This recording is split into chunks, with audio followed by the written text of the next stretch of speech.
Praise the lord. ఈ దినము నా ద్వారా మీకు ఇస్తున్న దేవుడు ఆహారం ఏంటి అంటే దేవునితో నిత్యము కొనసాగుట ఎలాంటిది. క్రైస్తవ భక్తి ఇప్పుడే కాదు, ఆ దేవుని యొద్దకు చేరేంత వరకు కూడా మన యొక్క భక్తిని మనం కొనసాగించాలి అంటే కొన్నిటి యందు మనము తప్పక నిలకడగా ఉండాలి. అవి ఏంటి అంటే దేవుని కృప యందు నిలకడగా ఉండునట్లుగా చూసుకోవాలి. దేవుని కృప నుండి తొలగిపోకుండా చూసుకోవాలి. అంటే ఆయనకి కోపం తెప్పించకుండా.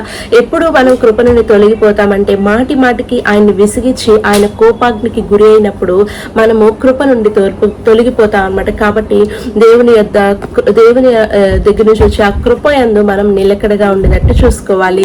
అలాగే విశ్వాసమందు నిలకడగా ఉండేటట్టుగా మనం చూసుకోవాలి. చాలా మంది కొన్ని పరిస్థితులు మనల్ని మన విశ్వాసాన్ని పడగొట్టాలని, అవిశ్వాసం వైపు మనల్ని నడిపించాలని చూస్తూ ఉంటారు. కానీ ఎలాంటి పరిస్థితుల్లోనైనప్పటికీ కూడా దేవుడు నమ్మదగిన దేవుడు అని నమ్మి విశ్వాసమందు నిలకడగా ఉన్నప్పుడు దేవునితో నిత్యము నువ్వు కొనసాగగలవు. అంతం వరకు నువ్వు నీ రక్షణని కాపాడుకోగలుగుతావు.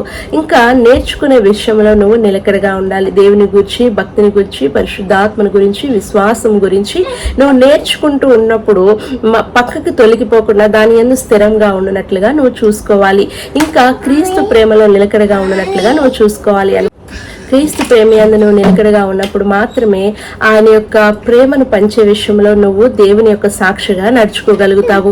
ఇంకా ప్రార్థన యందు నిలకడగా ఉండాలి. దేవుడు ఒక్క మాట చెప్పారు ఏంటంటే, ఎవరైతే ఆయన నామములో ఆయన వచ్చే సమయానికి మెలకుగా ఉండి ప్రార్థన చేస్తారో వారే ఎత్తబడతారని కూడా లేఖనం చెప్తుంది. కాబట్టి నీవు ఆయన రాకడ వరకు నమ్మకంగా కొనసాగాలి అంటే దేవుని కృపయందు, విశ్వాసమందు, అలాగే నేర్చుకునే విషయముల యందు, క్రీస్తు ప్రేమ యందు, ప్రార్థన యందు తప్పక నిలకడగా ఉండాలి. ఇటు కృపని దేవుడు మనకి అనుగ్రహించును గాక.